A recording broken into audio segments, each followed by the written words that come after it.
Under the steel-gray skies of Ashwood, Montana, battle-worn Marine Ethan Hale believed he was only buying a forgotten ranch for $50, a place to hide from the ghosts of war. But when he pushed open the creaking door, the silence inside was alive. In the corner of the dim room, an old German shepherd lay wounded, its amber eyes lifting to meet his. The dog did not growl, did not flee.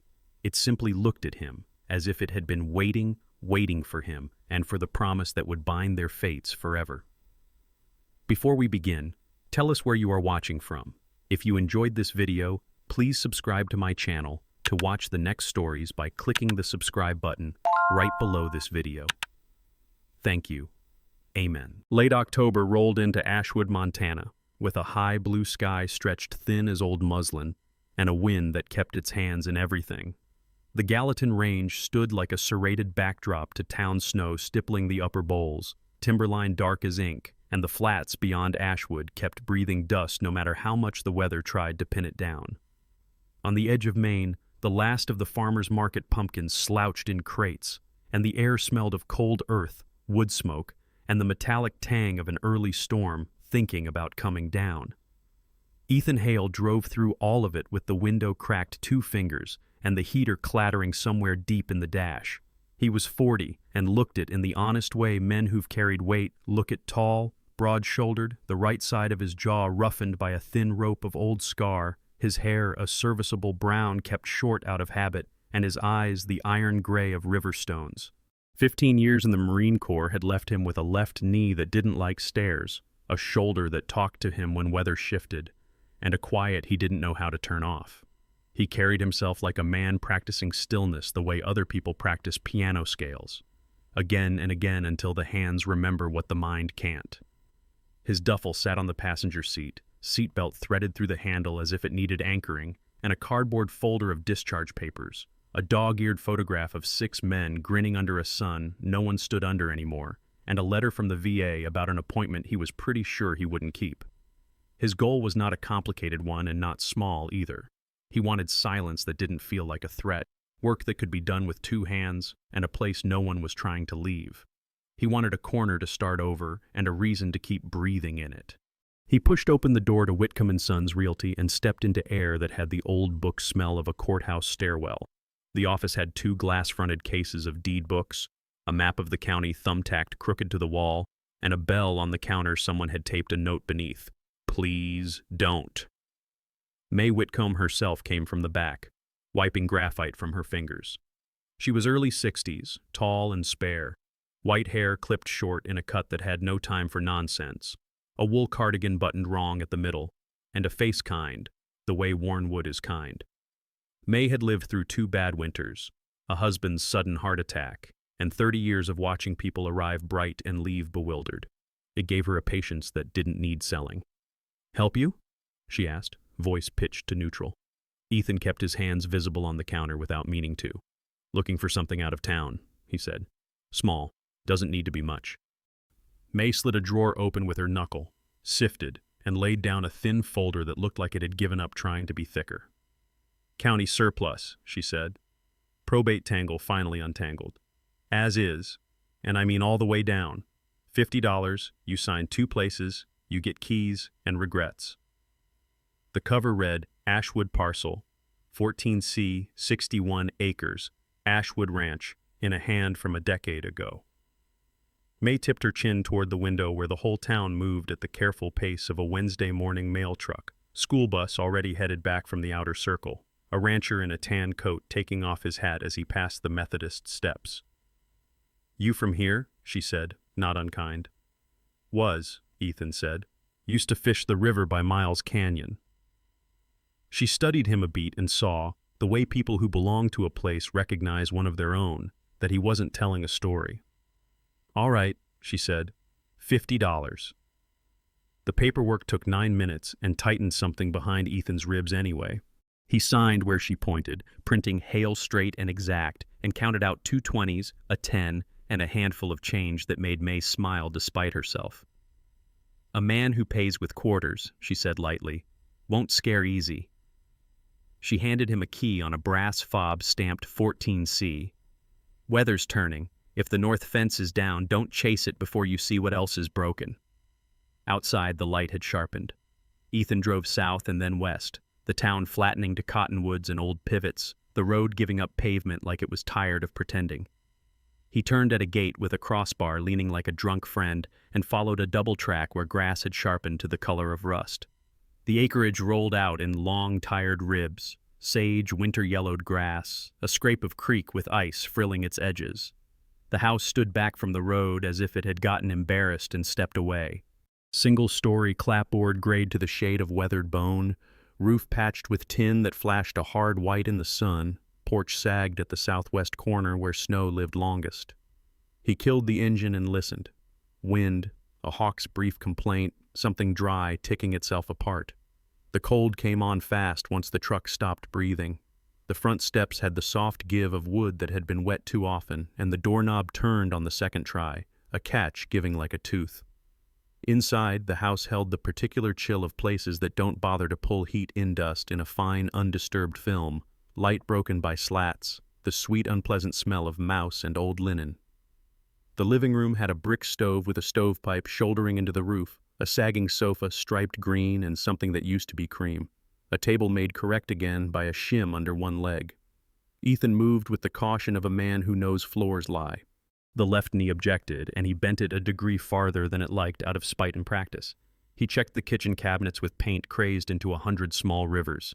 Enamel sink stained the honest brown of well water, the drawer where you could feel every fork and screw and battery the last owner had believed in. The place wasn't picked over empty. It felt paused. Ethan put his palm flat on the table, wood cool under his hand. He let himself imagine the work it would take. Roof first, chimney second, then what water could be bullied into doing before the ground locked. He pictured himself tired at night in a way that wasn't fear, his hands raw and pleased, his mind without edges. He had started something. The key in his pocket had weight that wasn't metal. He was turning away from the kitchen to take the rest of the house's measure when he felt it. The difference in the air a living thing makes. It wasn't sound, not exactly, and not smell either, though there was a trace of something warm and animal threaded through old wood. It was a tension, a shifting of center. He halted before he could tell himself to, and practiced the old trick of becoming outline. The far left corner of the living room was shadowed by the angle of the porch roof, the light from the west window thinning before it made it that far. In that square of dim, a shape resolved the way memory does. At first too much, then too little, and then, finally, exactly what it is. A dog lay with its ribs toward him, and its head up. Not a pet store animal, and not a mutt that had guessed its way into being. This was a working dog, all the lines built for it. German Shepherd, though the black along its saddle had wintered to the color of coffee grounds, and the tan had gone threadbare around the muzzle. 8 years old, maybe 9. The thick ruff at the neck a little uncombed, the left ear nicked at the tip in a crescent scar. The right ear canted in the way of dogs who've learned to listen without telling you they are. Its eyes were not the bright question of a pup's. They were amber darkened at the rim, the kind of watchful, intelligent tired you see in people who have waited past the moment when waiting makes sense. A wide, scuffed nylon collar sat at the dog's throat black, with a stitched rectangle where a patch might have been, and the ghost of Velcro in it. The leather of an old handler's lead cut clean was still looped through the D-ring, knotted short like someone had tied it with their teeth. A smear of dried blood matted the fur high on the dog's foreleg, not fresh enough to panic over and not old enough to ignore, and when the dog shifted, it favored the limb with a care that looked more mental than mechanical, as if the mind was keeping track of the body's account. Ethan didn't crouch. He didn't move at all for 3 honest breaths, let his own heart slow until it stopped trying to march. He kept his hands where they could be read, fingers open, elbows loose. If he had to name what moved through him, he wouldn't have. Recognition wasn't the word, and neither was pity. It was closer to the way your body steps toward heat when you've been cold long enough you forgot you were. "Hey," he said finally, the voice he saved for field hospitals and dogs caught in concertina, the shape of the word changing nothing and everything. The dog's eyes never left his face. No lip lifted, no throat sound, and no theatrical pant. The chest rose and fell at a pace meant to cost as little as possible. Ethan took in details because he could not do anything else safely yet. The pads showed the hard shine of pavement once and the cracked dryness of weeks since. The nails were worn to the curve of work, not glossed vanity. The dog's coat told an honest history along the flank, a faint ladder of scars under fur like leveled fields where barbed wire had climbed. Along the ribs, the memory of a harness, the fur there pressed 2 ways by weight. He had seen Malinois and shepherds do work most men shouldn't, and he had seen the price rung up in their bodies. He didn't say the word K9 out loud. Not yet. He eased 1 foot back until his heel found the kitchen threshold, not retreating so much as widening the room, and reached behind with 2 fingers for the tap. The water coughed, spat rust, and then gave with a taste of iron. He found a bowl that had been a plant once and placed it in the light where the floorboards were widest, then slid it along with the flat of his palm until it wasn't a threat to either of them.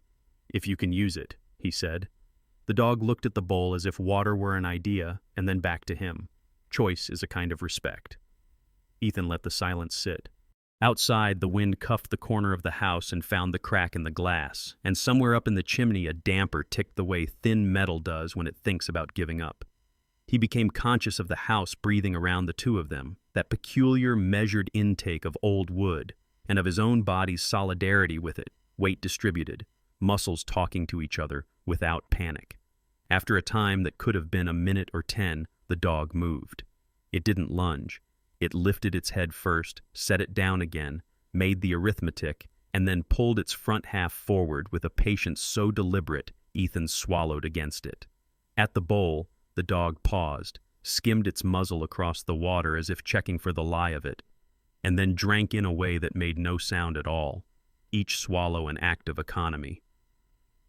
When it finished, it sat with the odd dignity injured animals wear proud without theater, and looked at him again, the unblinking assessment that levels rank to 0. It smelled like cedar somewhere under the dirt, like the inside of a locker that had once been cleaned to inspection and then left the right kind of alone. He saw, close enough now, that the collar's stitched rectangle had carried a patch the shape of a name and a job, and that something sharp had worried at it until it gave way. You didn't cut a dog like this loose on accident. On the porch, a board complained, weight soft and careful, tamping itself along the edge of the step the way people do when they don't want to declare themselves. Ethan didn't turn his head fast. He let the corner of his eye collect what it could. A woman at the rail, hands wrapped tight in the ends of a navy wool scarf, chin lifted in a kind of defiance she wore to hide worry. Clara Jennings had lived 3 properties over for 27 years. She was 56, a widow going on 8 winters, with a figure long from work and a back that didn't stoop out of principle.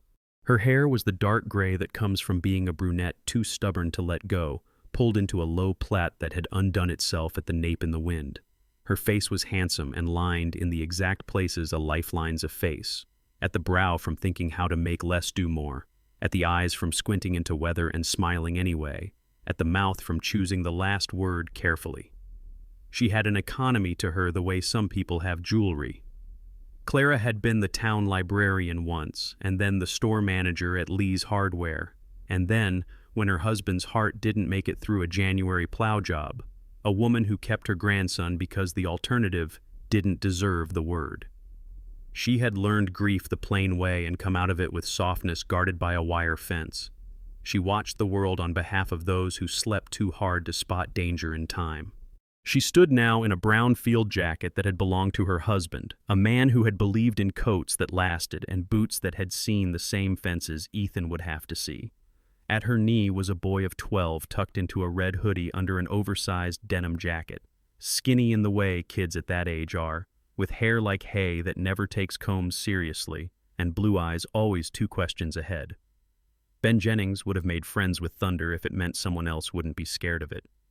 He had a pocket knife he didn't show anyone, and a coin he worried with his thumb when he was thinking. He watched the house with the patient curiosity of a child who has learned too soon that adults can do sudden things, bad and good. Clara didn't step onto the boards any farther.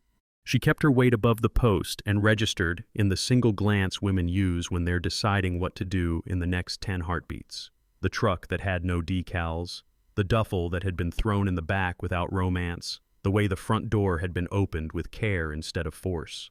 She had watched men come out here with their pretty intentions and their loud tools and their weeks-long attention spans, and she had watched the place shrug them off. $50 didn't buy loyalty. It bought the right to prove you had any. Her mouth made a line and then softened into something like hope, the kind of hope you don't say out loud in case it spooks. She didn't call out. Etiquette older than asphalt says you let a man make first peace with the thing he's found. She touched Ben's shoulder, a palm's weight that meant later, and kept her eyes on the black seam of the door. Inside, the dog had settled in a sphinx's suggestion of ease, front paws crossed just enough to look like someone had taught it a thing once. Ethan kept his distance because being the first person to close the space is a kind of lie. He let the room stay the room, let the dog's choosing do the work. He didn't know, yet, what he would do next. Bath, food, a vet, if he could find one who didn't ask questions about where work dogs come from. But he knew the only real decision had been made at the door, when the animal had lifted its head instead of turning its back. He looked at the collar again and saw, with the particular double vision of men who have seen too many names stapled to too many chests, that the stitching under the Velcro was military issue. He said nothing. He had learned the cost of naming things too soon. The light tilted down the wall as the afternoon narrowed. Dust hung in it, the way minnows hang in slow water, and from the porch the faintest scrape marked the point at which a woman gave herself permission to move again. Ethan took in one breath he let out as slowly as he knew how, and finally spoke to the room as if it had a single mind. "I won't make you do anything you don't want," he said, and felt foolish and not, both at the same time. But the door's staying open. On the porch, Clara's shoulders loosened by a degree almost not worth measuring, and she exchanged one small look with the boy that said, "Pay attention," not because something dramatic will happen, but because the quiet ones are when you learn who someone is. Behind her, the sky had deepened to that early evening steel that meant the first snow could come if it wanted, and the willow by the dry creek made its winter sound of wires. A crow on the far fence called once like a knuckle on a door and then thought better of it. In the living room, a man and a dog regarded each other across a room that had just remembered it was a home. The next morning Ashwood woke under a sky the color of pewter, clouds muscling each other across the Gallatin Range as though they were rehearsing for the first snow. Ethan Hale pushed open the warped front door of the ranch house, his breath steaming white in the cold. His shoulders still carried the stiffness of sleep on a hard mattress, and the silence inside felt heavy, as if the walls themselves were waiting for him to say something that would justify their patience. The German shepherd lay in the same shadowed corner where Ethan had left him, head resting on his paws, amber eyes alive even when the body looked carved from stone. Ethan crouched low, his knee crackling, and studied the dog again. The collar was military-issue nylon, wide and scarred by years of use. Hanging from the D-ring was a small metal tag, scratched nearly smooth. But when Ethan tilted it into the morning light, faint letters rose through the scuffing. Ranger, K9 Unit. Ethan said the name aloud softly, testing the weight of it in the room. The dog's ears flicked, but he neither growled nor retreated. "All right then," Ethan said, voice pitched steady. "Ranger it is." He set down a plate of scrambled eggs salvaged from a carton that had survived his cooler and nudged it gently forward. Ranger didn't move, only watched with the unsettling patience of animals trained to wait for permission. Ethan realized with a pang that the dog's instinct for command hadn't died with his handler. "No orders here," Ethan murmured, but the shepherd only lowered his head on his paws again. By midday, Ethan was pulling apart broken drawers in the bedroom when his boot heel caught on something that gave differently than rotten floorboards should. He crouched, set his multi-tool against the seam, and pried. A board came up to reveal a shallow space lined with cedar shavings long dried into dust. Inside sat a wooden box, darkened with age. Its brass clasp had long since lost its shine, and when Ethan opened it, the faintest smell of tobacco and leather escaped. Inside lay a journal bound in cracked brown leather, the edges frayed as if thumbed through countless times. He flipped the first page and read the name penned in steady block letters. Captain Marcus Ellery. The handwriting belonged to a man who had been precise in life and fought to remain so as the pages went on. The early entries spoke of drills, long patrols, and the sharp bond forged between soldier and dog. Ranger's name appeared often, his tracking work, his quiet defiance against orders when he sensed danger the men could not. Later entries shifted, the words tightened, and mentions of pressure from Lang and papers they want me to sign appeared. One line made Ethan's jaw clench. "They'll take the land if I don't bend, and if I bend, they'll take the dog, too." The journal stopped abruptly 2 months before the deed's probate had released the property. Ethan sat cross-legged on the cold floor, the silence pressing in, the dog steady breathing behind him. Someone had wanted this land badly enough to pressure a Marine officer, and now Ethan owned it for $50. While Ethan turned those questions in his mind, the parallel thread of life outside the ranch nudged forward. Clara Jennings had spent the morning on her porch across the pasture, pretending to prune dead stalks from her garden. Her eyes kept darting toward the Hale place. She had lost her husband 8 winters ago to a plow accident and was raising her grandson, Ben, 12, with a mix of iron rules and soft glances. Clara was tall and angular, her strength more in presence than size, with gray streaks through black hair usually braided tight against the wind. She carried the quiet sorrow of someone who had learned not to count on anyone staying. To her, the sight of a new man on the Carter Ranch meant either brief company or brief disappointment. Still, something about the way Ethan walked, deliberate, as if every step asked permission of the earth made her linger. That afternoon, Clara called Ben from the shed where he was oiling the chain of a too-big bicycle. "Take this," she said, handing him a wrapped plate of cornbread and some jerky. "Walk it over, see how the dog takes to you." Ben's eyes lit. He was slight, his frame still waiting for the next growth spurt, with wheat blonde hair falling into his eyes and a scattering of freckles across his nose. His curiosity often ran ahead of his judgment, but his heart was a loyal one. He trudged across the pasture, boots sinking into the soft soil. Ethan was kneeling by the porch, hammering a loose board back into place when he saw the boy approach. "My grandma said you might need food," Ben said, holding out the bundle. Ethan recognized Clara's handwriting on the note tied with twine. He nodded. "Appreciate it." His voice came rougher than he meant. Ben's eyes, though, weren't on Ethan but on Ranger, who had padded onto the porch with the silent grace of a shadow. The boy crouched instinctively, hand out, palm low. Ranger's tail gave a single, uncertain flick. Then, surprising Ethan, the shepherd stepped forward and sniffed, pressing his muzzle into Ben's fingers. The boy grinned so wide his freckles nearly rearranged themselves. "He likes me," Ben whispered. Ethan felt a small tug in his chest that he ignored. He watched instead as Ranger leaned into the boy's hand, the cautious set of his body easing by degrees. That night, Ethan sat at the kitchen table with the journal open before him. Ranger lay on the floor nearby, still wary of food, but no longer holding himself coiled. Ethan traced one line again. "They'll take the land if I don't bend." He closed the book slowly, staring at the walls that still smelled of cedar and ash.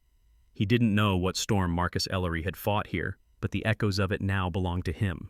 Outside, Clara stood at her own window, watching the faint glow from the Hale place. She tugged her shawl tighter and whispered to no one, "Don't let it break you too, soldier." The morning came sharp and brittle, the kind of Montana morning that snapped frost across fence posts and set the creek edges to glass. Ethan Hale was stacking rotted planks near the barn, his gloves stiff from cold, when the sound of an engine carried across the empty fields. Not the rattle of an old pickup or the whine of a farm truck, but a deeper growl, tuned and deliberate. He straightened slowly, wiping his hands down his coat, eyes narrowing as a black Ford F-250 rolled up the dirt road in a swirl of dust. It was polished to a gloss that didn't belong on back roads, tires too new, the windows dark enough to make the whole machine look like a shadow moving under its own will. The truck eased to a stop in front of the gate, and when the driver stepped out, Ethan already knew this wasn't going to be a neighbor bringing bread. Victor Lang was in his early 50s, but carried himself as though 60 had been told not to come near. He was tall, trim in the way of men who paid for trainers, with black hair slicked neatly back from a broad forehead. His face was square, features clean, but his eyes were a pale, cold blue that never seemed to blink long enough to look human.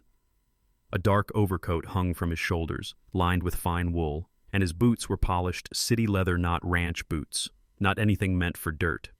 There was wealth on him, but it was the sharp, unfriendly kind, the kind that looked like it could cut.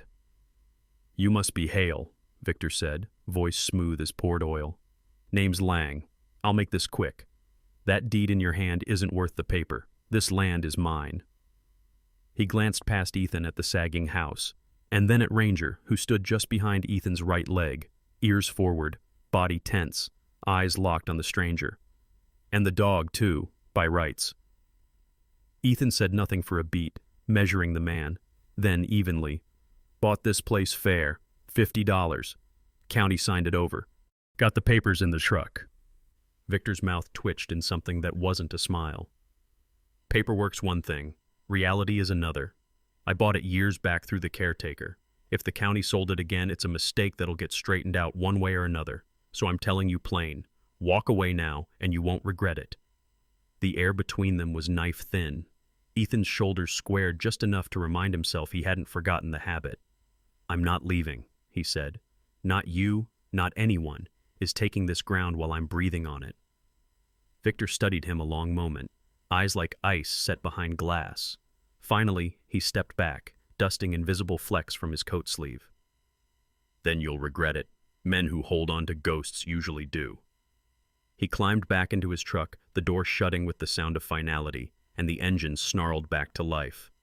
Dust rolled up in the wake as he drove off.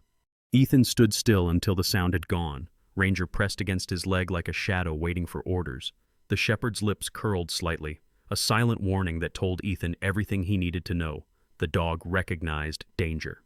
That evening Clara Jennings arrived, her boots crunching across the brittle grass, scarf pulled tight against the wind. She had a basket on her arm, but her face was set, eyes sharp. "I saw the Lang truck on your road," she said without preamble. "You need to know who you're dealing with." She set the basket on the porch rail, unwrapped her gloves slowly, her voice steady but edged with old anger. "Victor Lang has been circling land out here for years. He buys up cheap, sometimes not so honest, and sells to mining outfits or developers. Half the pasture north of here used to be family farms before he turned them over to a drilling company. Folks who didn't want to sell got pushed until they broke. And those who pushed back, well, let's just say their lives weren't easy after." Ethan leaned against the post, listening, his jaw tightening. Clara's hands fidgeted with the corner of her shawl as she went on. "My brother had 40 acres by the ridge. Lang wanted it. When my brother refused, he got hit with code inspections, false taxes, even men coming by at night to cut his fences. Took 2 years, but Lang broke him, drove him near to ruin." She lifted her gaze to Ethan, fierce now. "You think you can stand him down alone? You're wrong. He'll grind you until you can't stand at all." Ethan's eyes shifted to Ranger lying at the porch steps, the dog's amber stare fixed outward like a sentinel. He drew a long breath and finally spoke, low and even. "I've lost too many men already. I watched brothers go down on sand that didn't belong to us. I can't stop those ghosts from leaving me, but I can damn sure stop someone from taking this ground and him." He nodded at Ranger. "I'm not leaving." "Not again." Clara's mouth pressed into a hard line, but something in her eyes softened, a recognition of resolve she knew too well. "Then you'd better be ready," she said quietly. The days that followed grew heavier with tension. Ethan began digging into the past, searching for why the land had been sold for pennies and why a decorated K9 like Ranger had been left behind. He returned to Captain Ellery's journal night after night, tracing the entries about Lang and the threats. The words painted a picture of a man pressured until his health broke and his voice silenced. The missing pieces gnawed at Ethan, questions without answers. Meanwhile, the subplot of Ben Jennings unfolded in its own rhythm. The boy found excuses to visit, bringing over kindling, a jar of jam, an old baseball glove he swore Ranger would love to fetch. Ranger, against all expectation, took to the boy quickly.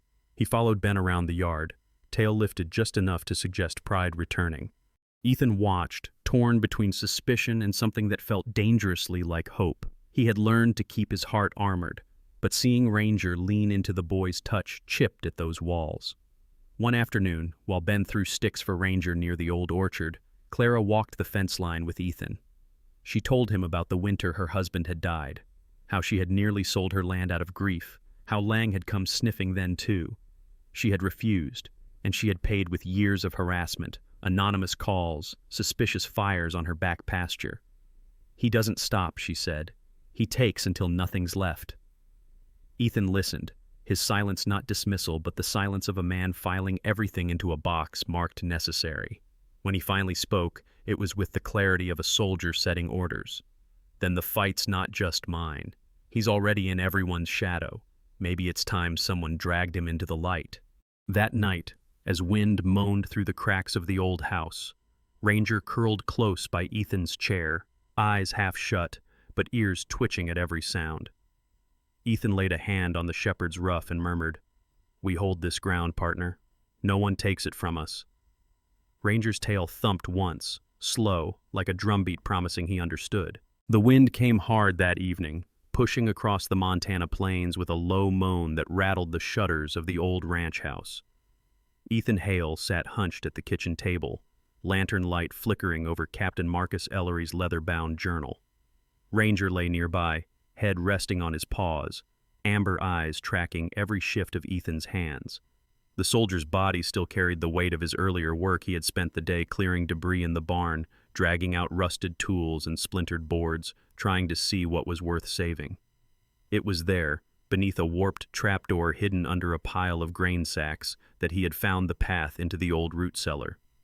The air below was damp and smelled of mildew, but Ethan's instincts told him the space had held more than vegetables. He descended with his flashlight, boots crunching on dirt. Ranger followed, ears pricked, body taut as if the darkness itself could bite.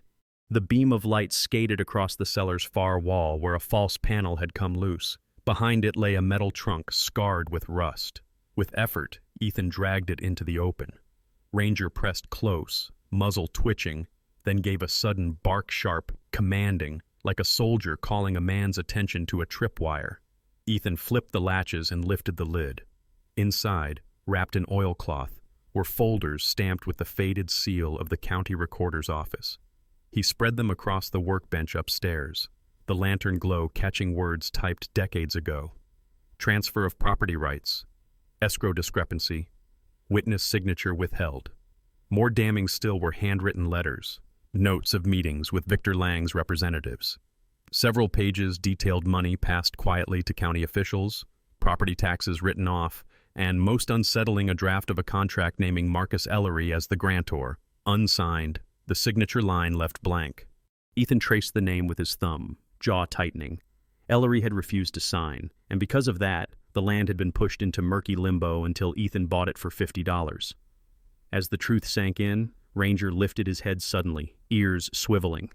A growl vibrated in his chest. Ethan stilled, listening. Over the moan of the wind, he heard it.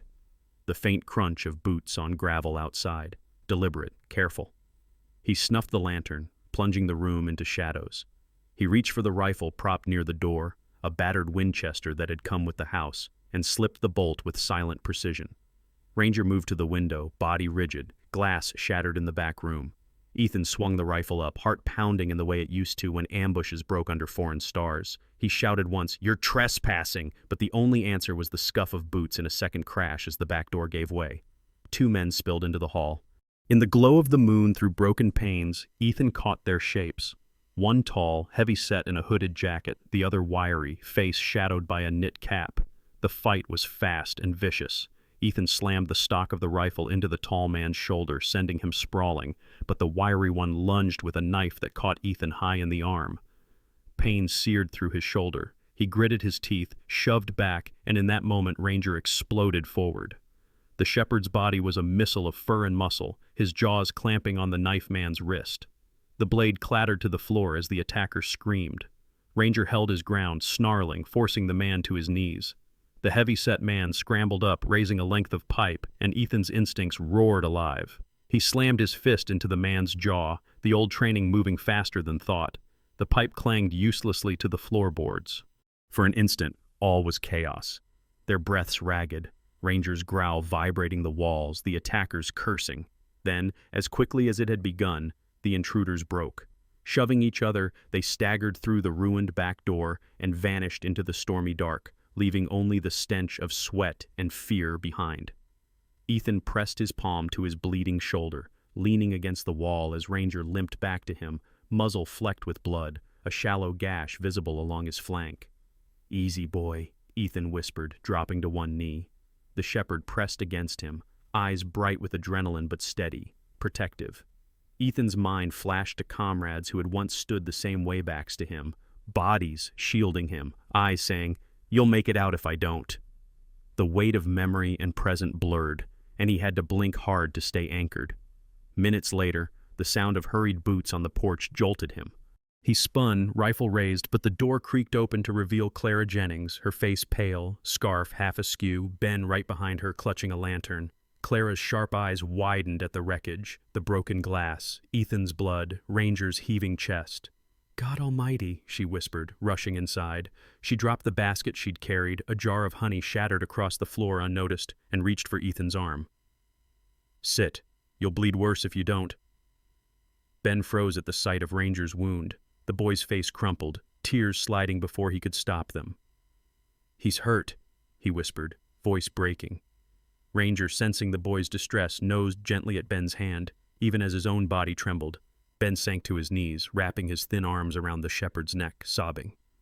Clara snapped open a small tin she always carried, an old habit from years of keeping her husband patched through farm injuries. She cleaned Ethan's wound with brisk, steady hands, her jaw tight. "This is Lang," she said. "He sent them, or at least looked the other way. He's warning you." Ethan hissed at the sting of alcohol, then met her gaze. "Then he picked the wrong man to scare." His voice was hoarse but edged with iron. The hours that followed drew the three of them closer than any quiet conversation ever could.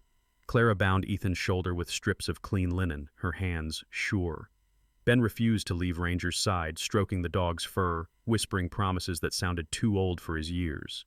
The shepherd rested his head in the boy's lap, tail thumping weakly, choosing trust in that fragile circle.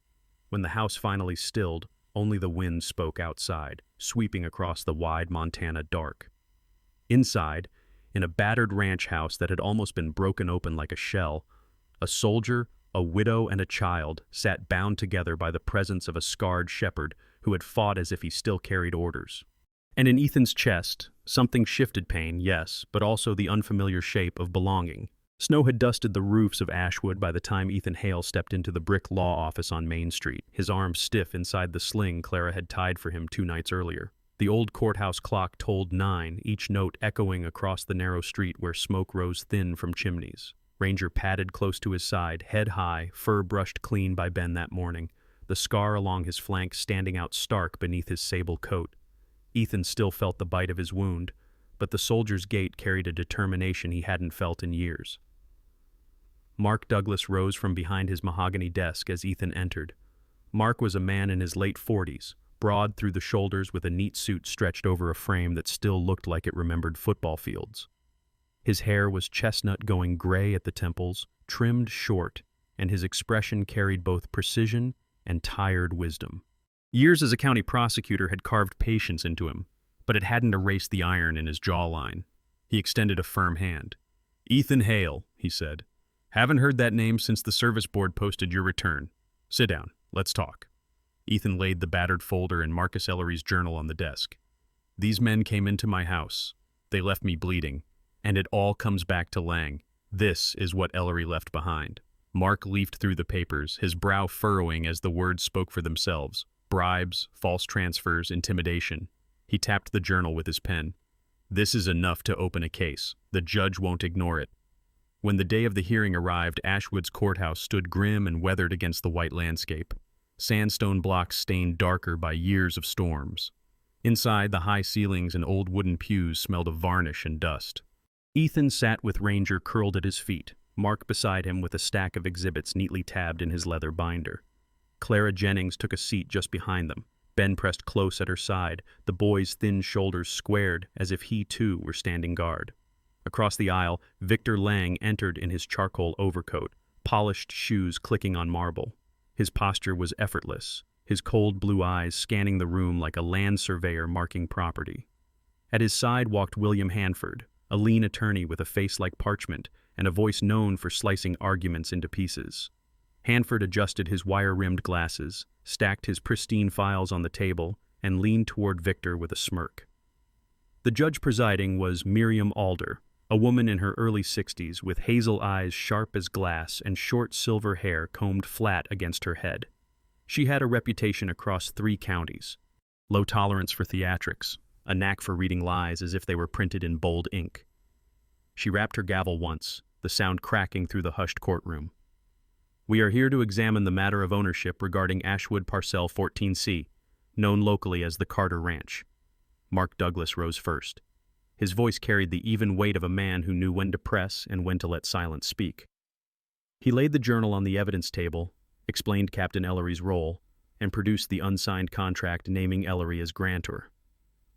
My client purchased this land legally from the county after its mishandled probate. What you see before you is not hearsay but evidence proof that Victor Lang coerced officials and attempted to force Ellery's signature. When Ellery resisted, the property fell into limbo. It was not Lang's to claim then, and it is not his now. Hanford glided to the lectern with the slow arrogance of a man who expected to win. Your Honor, what we see here is the desperation of a man clinging to scraps. He buys a ranch for the price of a steak dinner and thinks a journal and a few yellowed pages outweigh signed deeds already filed with this court. My client acted in good faith, and let us not ignore the fact, this is a wild animal involved, a dog that could be dangerous. Are we truly to believe Mr. Hale, a man scarred by war and poor judgment, is the rightful guardian of either the property or this beast? He cast a deliberate glance toward Ranger.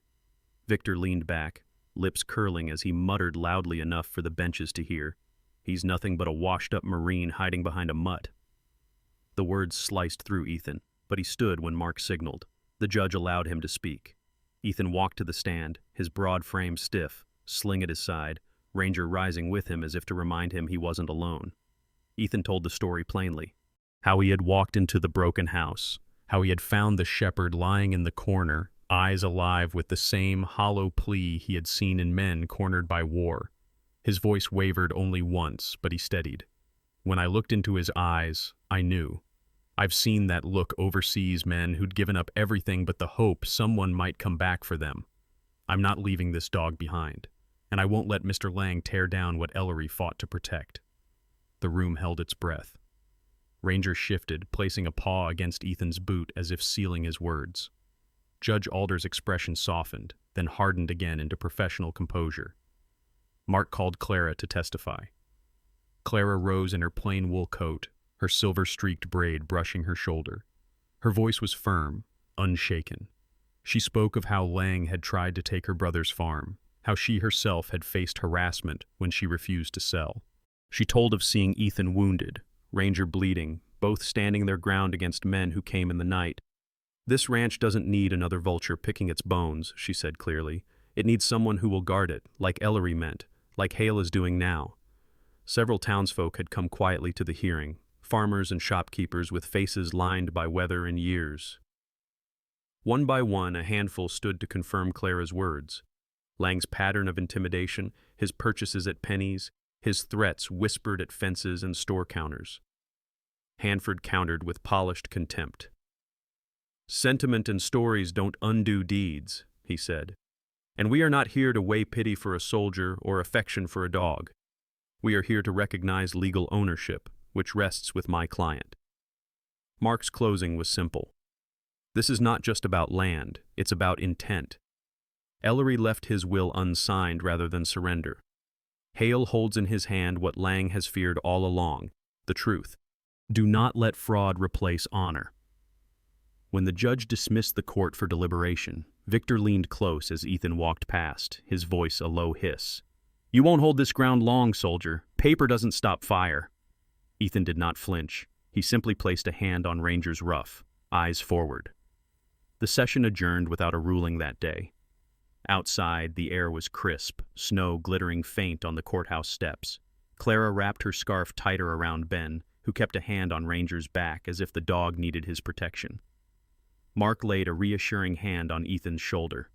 She'll see through him, but brace yourself. Lang won't back down quietly. Ethan looked toward the gray horizon where mountains cut the sky. Then neither will I, and the ruling came on a morning as clear as glass, the winter sun burning pale above the courthouse spire. The people of Ashwood crowded the benches as Judge Miriam Alder read her decision, her hazel eyes unwavering. Her voice carried across the chamber, measured and firm. This court voids all claims brought forth by Mr. Victor Lang. Ownership of Carter Ranch is lawfully recognized under Mr. Ethan Hale. Furthermore, guardianship of the dog, Ranger, a retired K9, is granted to Mr. Hale as his legal custodian. The gavel fell with a sharp crack. The weight of the words landed like a release from years of tension Ethan hadn't realized he'd been holding. He stood, shoulders broad, though his arm still hung stiff in its sling. Ranger lifted his head from where he lay by Ethan's boots, eyes golden in the courtroom light. A ripple of murmurs swept the crowd, relief threading through the whispers. Clara Jennings reached forward, her lined hand brushing Ethan's sleeve in quiet support. Ben leaned forward too, his grin wide and unrestrained. Victor Lang sat stone-faced across the aisle, his cold eyes cutting through the air like shards of ice. His lawyer, William Hanford, gathered papers with a practiced calm, though his jaw was tight. Lang rose without waiting for the dismissal, his polished shoes echoing across the marble floor, and left without a word. For the first time in years, the townsfolk watched him retreat, the power that had cloaked him unraveling in public. Outside, the air was crisp with the smell of snowmelt and pine. Clara drew her scarf tight against the breeze, Ben practically bouncing at her side, and Ranger walking between them with quiet dignity. Ethan paused on the courthouse steps, looking up at the sky that seemed broader than it had the day he first drove down the dirt track to Carter Ranch. Back at the ranch, the work began. The first task was the fence's splintered posts leaning like old men in the field. Ethan drove new posts into the thawing ground, shoulders straining with each strike of the sledgehammer. Ben followed behind, his small hands steadying rails, his laughter carrying across the yard when Ranger stole one of his gloves and bounded away. Clara brought water and bread from the porch. Her sharp eyes softened as she watched the two figures, one man scarred by war, one boy still at the edge of childhood, building something steady between them. The days turned into weeks. Ethan repaired the barn roof, climbing the weathered rafters with the patience of a man used to setting things right, one nail at a time. Ranger patrolled the yard, limping slightly on his injured leg but refusing to be still. When winter finally broke and the ground softened, Ethan and Ben planted saplings along the drive maples, spruces, a young aspen Clara had nursed from a cutting. Their fingers were raw with soil, but their hearts lifted with each stem set straight against the sky. Neighbors began to visit. One was Harold Griggs, a stocky farmer in his 60s with a beard gone white and hands like cracked leather. He brought a crate of nails and a coil of rope, muttering, "Figured you could use these more than I could." His kindness was gruff, but his steady presence marked a shift the community had seen Ethan stand against Lang, and they answered it with quiet support. The land, neglected for too long, began to breathe again. The orchard that had stood half dead in the back pasture was pruned under Clara's careful eye, Ben scampering up ladders to hand her clippers. Ranger lay beneath the trees, watching them, tail sweeping lazily, ears flicking to every sound. At night, the old house filled with light again. Clara at the stove, Ben's voice reciting stories from a tattered book, Ranger stretched before the fire, and Ethan sitting in the chair by the window, his body at rest in a way it had not been in years. But the truest moment came quietly. On a day when the wind was low and the grass stood golden in the fields, Ethan loaded the truck. Ranger leapt into the bed with a grace that belied his age, settling among the blankets. They drove to the cemetery just outside town, where the stones stood weathered under the vast Montana sky. Clara and Ben stayed behind, sensing this was something Ethan needed to do alone. He walked with Ranger at his side, boots crunching over frosted grass, until he reached the grave of Captain Marcus Ellery. The stone was simple, the name carved deep, the years etched clean. Ethan knelt, his body casting a long shadow over the earth. In his hands he carried a bouquet of wildflowers gathered from the ranch and tied with twine. He laid them gently at the base of the stone. Ranger sat beside him, pressing his body close, eyes calm and fixed on the grave. Ethan's voice was low, meant for no one but the man beneath the soil. "You guarded this place until you couldn't. You kept him safe as long as you were able. Now it's my turn. I'll see it through, I promise." The words carried into the wind, simple but binding. Ranger lowered his head onto Ethan's knee, eyes half closed, the long sigh of peace leaving his chest. As they stood, the Montana wind swept across the fields, tugging at Ethan's coat and stirring the grass into golden waves. The horizon stretched endless and clean, and for the first time in years, Ethan felt not like a man running from ghosts, but a man walking toward a life. Ranger trotted at his side, tail high, the scar along his flank catching the sunlight like a badge rather than a wound. Back at Carter Ranch, Clara and Ben waited on the porch, their figures framed against the rising dusk. Ethan raised a hand in quiet greeting as the truck rolled through the gate. Ranger barked once, a deep, resonant sound that echoed across the land. The ranch, once silent and broken, now carried voices again of a soldier, a widow, a boy, and a dog who had found his final home. At the end of this story, one lesson stands clear. Even the most broken places and the most scarred souls can become whole again when love, loyalty, and courage take root. Ethan thought he was only buying a forgotten ranch, but what he truly found was a chance to heal, a family to stand beside him, and a faithful dog who reminded him that no one deserves to be abandoned. In our own lives, we all carry battles no one else can see. Sometimes what saves us is not grand or dramatic, but the quiet decision to protect what is fragile, to stand firm when it would be easier to walk away, and to love when the world has taught us to close our hearts.